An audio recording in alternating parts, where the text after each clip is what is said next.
see the pair that got hauled into tyres? What can I get you, Sid? Well, someone's in a good mood. Drink up, you lot. The next round's on Sid.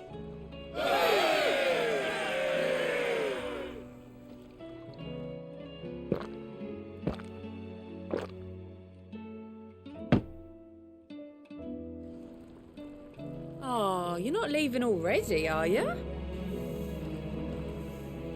Welcome back, Sid.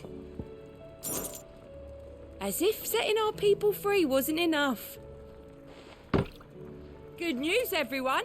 The casks have been liberated. Here's to Sid.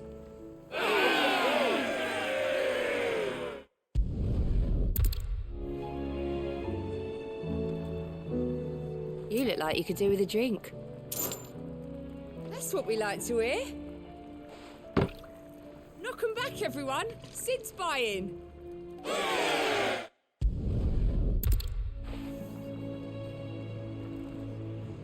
What can I get you, Sid? Honestly, Sid, you're too nice for your own good.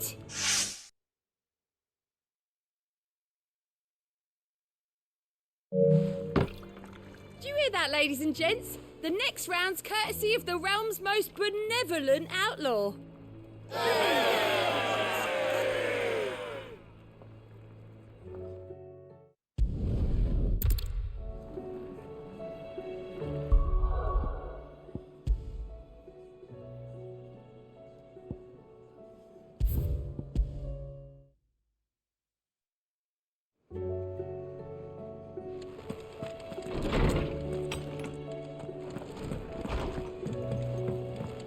Did you see the pair that got hauled into tyres?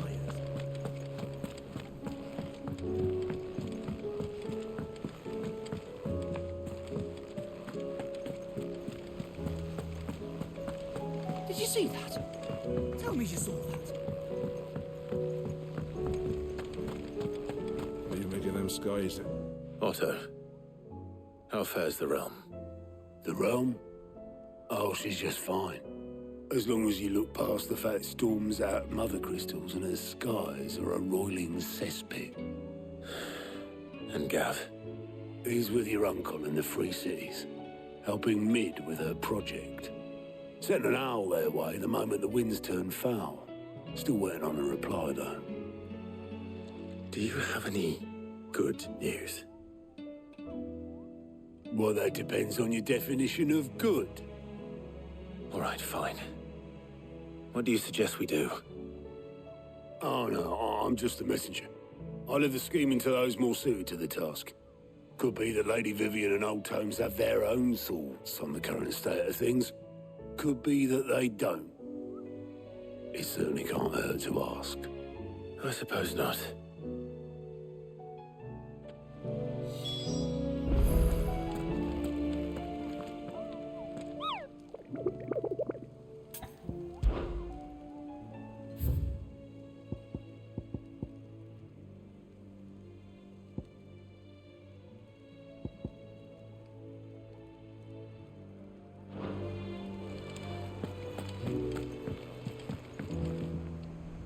How is it that every one of your little excursions presages some inexplicable catastrophe?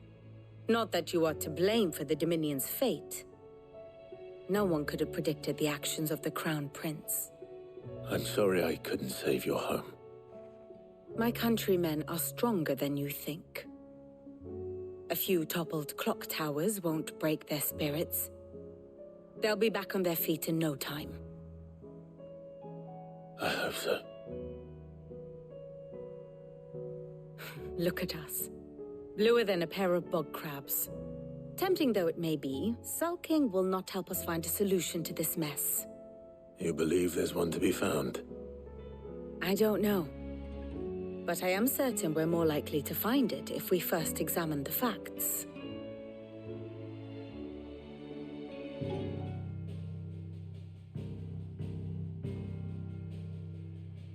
Beneath these darkened skies, fear and confusion reign over Valisthea.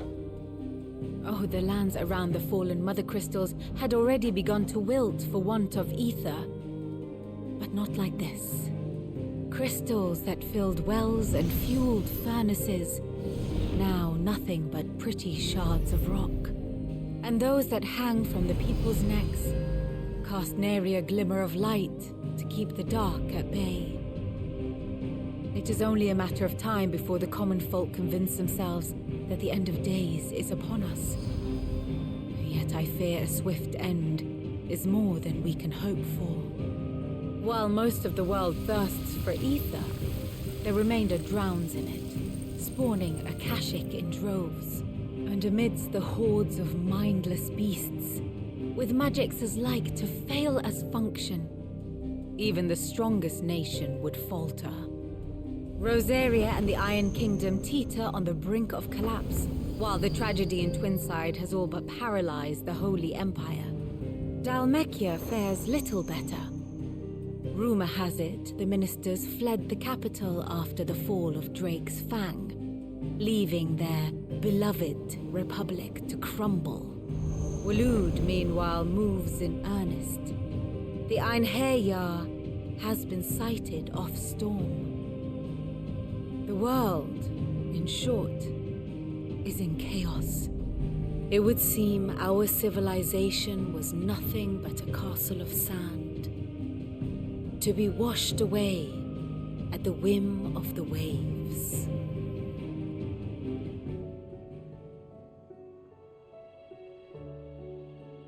A castle of sand.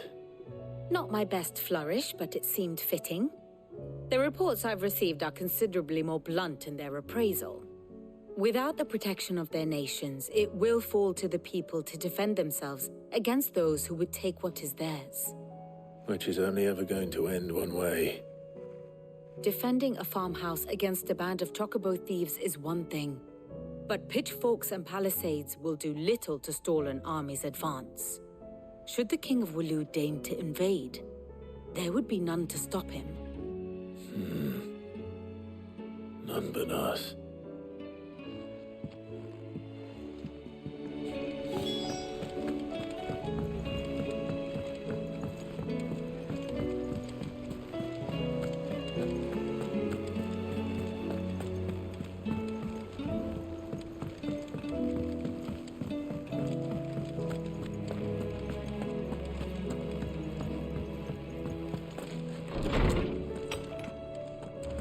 Is a storm coming soon? Let me guess. You're here about the skies. Is there anything you don't know, Lawsman? It doesn't take a court astrologer to augur the obvious. As for what has disturbed the heavens, that, I believe, is a question the Fallen might be better placed to answer than I.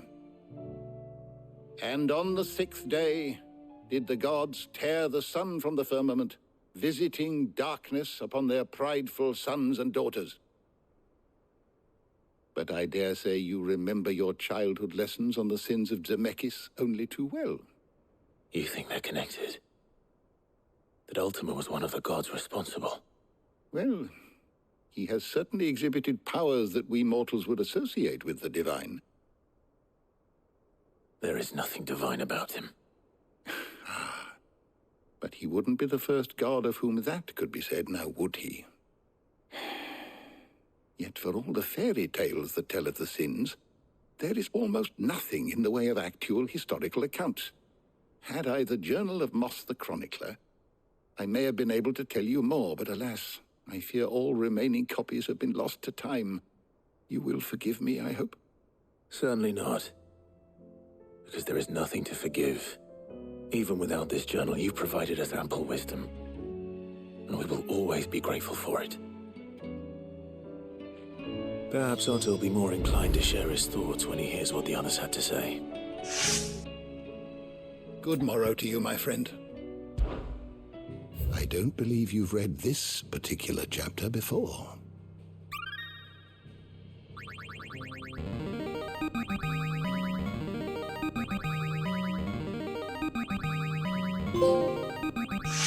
Now this...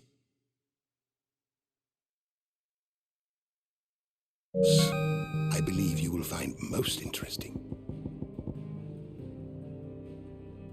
You wish to study the tomes? Did you learn everything you needed?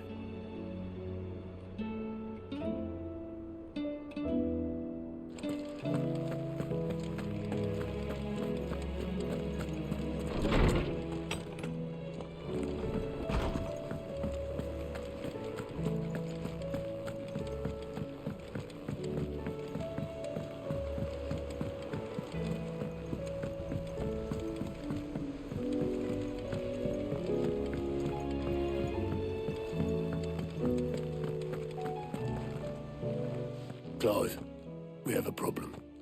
Only one. That would be a first. It would. Actually, there are three. We had as many owls arrive while you were at the shelves. Martha's got a cashier at her gates, and talk of monsters roaming the hills outside of Northreach has put the wind up Isabel and her lot. And don't forget Dalimil. Lubor says the village was raided by bandits. When it rains... It fucking pours. The curse breakers are spread thin, taking stock of the damage in the Dominion. And even if I could get word to all of them, I doubt they'd get here in time to make any real difference. Which means there's only two people who can. Jill and I. Let them know we're on our way.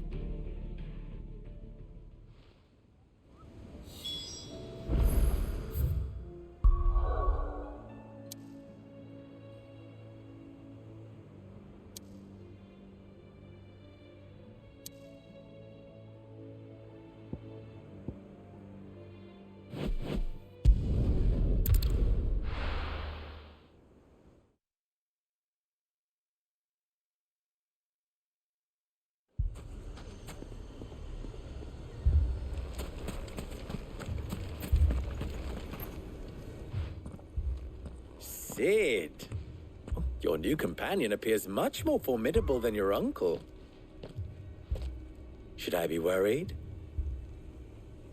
You haven't been introduced. Jill, Clive has told me much about you. All lies, I'm sure. Your Stolas said that Dalimil has a bandit problem. Indeed. Although, you're a little late. They left with our food and guild days ago. Any idea where they went? The desert's a big place. Your guess is as good as mine. But the fact is, I have more immediate concerns. What did you say to me? What did you say? Ah, as if by magic. Let's just say we've yet to reach a consensus about how to solve Dalimil's little problem. And at this rate, it won't be the actions of the bandits which prove to be our undoing. It will be our own. I've tried reasoning with the dissenting parties, but even the Desert Hare has limits. Perhaps we could talk to them. What makes you think they'll listen to us? What makes you think they won't? She makes a fair point, Sid. And you won't have wasted much of your precious time if you fail. They're just across the courtyard.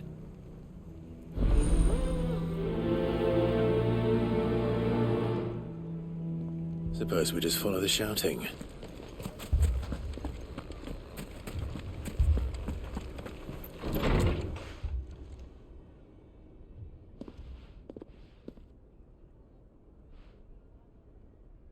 You wouldn't talk like that if it had been your men whose throats were slit. Blood for blood, it's the only way. We hire mercenaries and have them mount the bandits' heads on our walls as a lesson to the rest. And what happens when those mercenaries are slaughtered like your men? Are you going to hire more? We're better off using that coin to buy food and supplies. If we hire mercenaries, the only thing we're buying is the bandits' ire. And you cannot fill empty bellies with that. Do you hear me? But what happens when they come back? Maybe it'll be your throat that's slit. That's enough. Both of you. Any more of this and I'll throw you out myself. Come back when you're ready to talk like adults.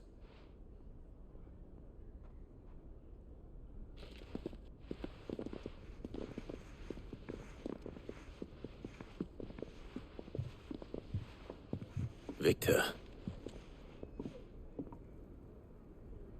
What's he doing here?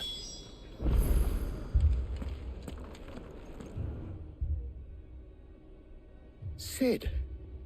And Lady Jill. What brings you here? I was about to ask you the same thing. Kostnis is in chaos, and the markets have all but ceased to operate. The Briar's Kiss here in Dalimil is the only place I can reliably obtain supplies. I was here to do just that when Master Lubor told me of his troubles. He thought I might be able to talk some sense into these fools. But if you're here, I suppose his patience must be waning. Who are those people? Those were the thorns in Lubor's side. And the reason this place might be headed the same way as Kostnis. It's these accursed skies. The darkness is enough to drive a man to madness. Or an entire city, for that matter. We're still working on the skies. But in the meantime, perhaps we can find a solution to Dalimil's problems. I hope so. For all our sakes.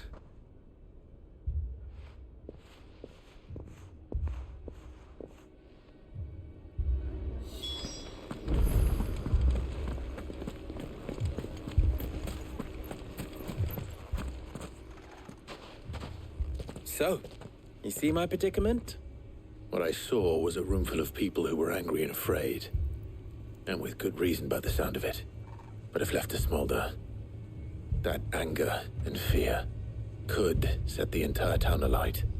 My thoughts exactly. What to do? Both sides wish to protect their homes and livelihoods, if only they could agree on how. But as long as they are divided, we are vulnerable. And if there's one thing bandits like, it's an easy target. What would Sid the Outlaw suggest? Well, if it were my namesake, he'd let them choose for themselves, and be on hand to pick up the pieces when it all went wrong. That sounds like a recipe for disaster.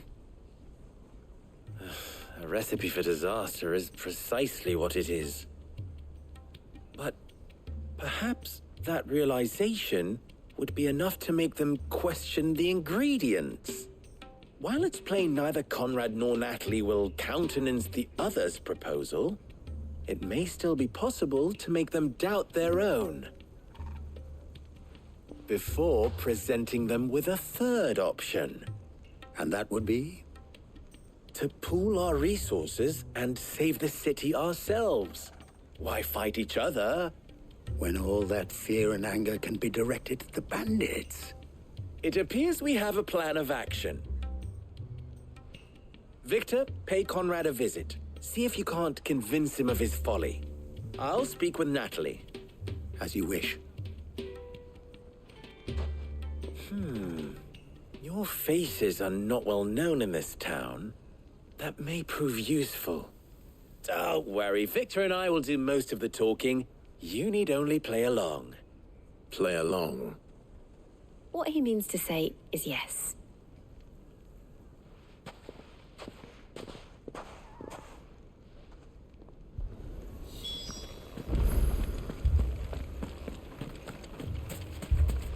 Picture it, Konrad.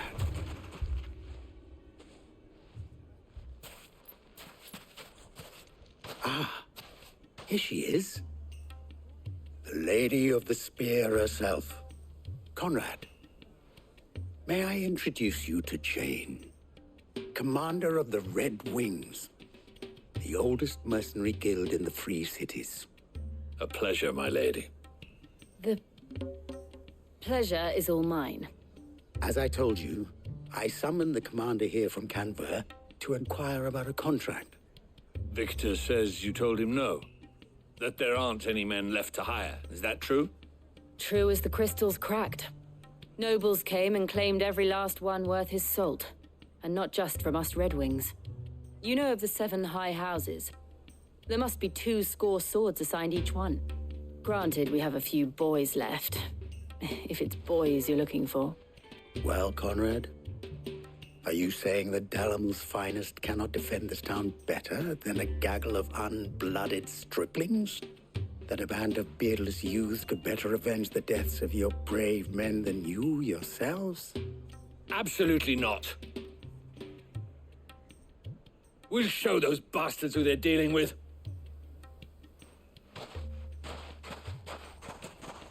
I can't believe that actually worked. Konrad's not what you call the brightest candle in the crypt. And there's a reason why I had you do the talking and not Sid. Well played, my lady.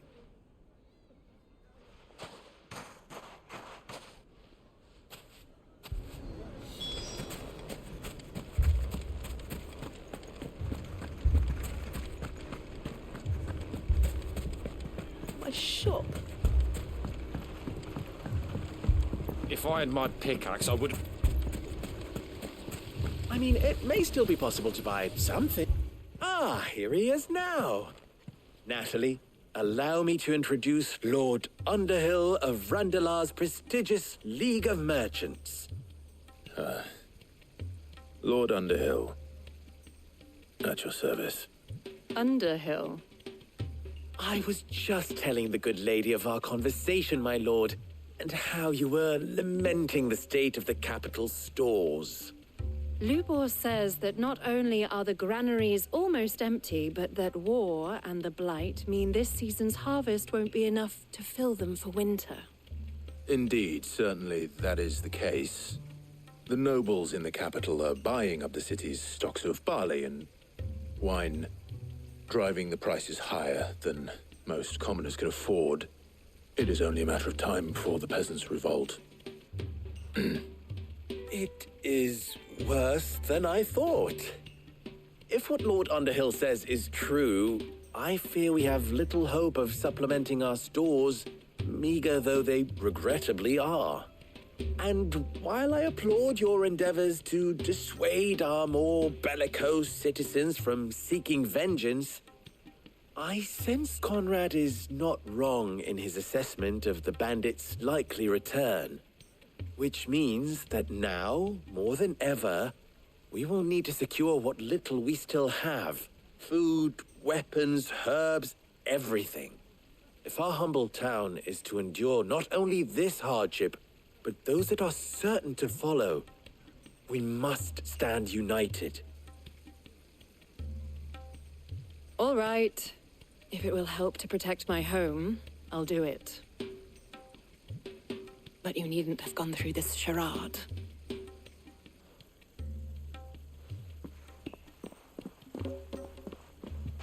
Thank you, Clive. Your performance was nothing if not workmanlike. She saw right through it. I didn't say it was good, merely that it produced the desired effect.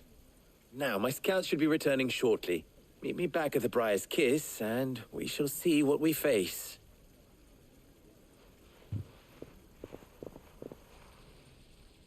I'm not convinced our roles in this ruse were entirely necessary.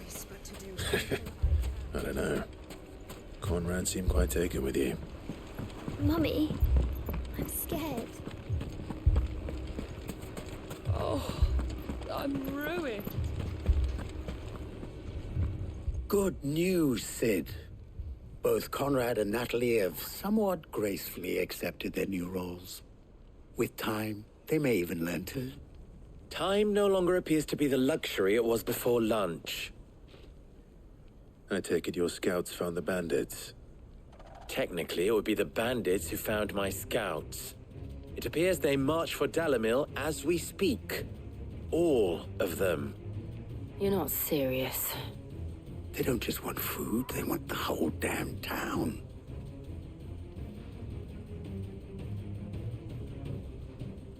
I have a favor to ask.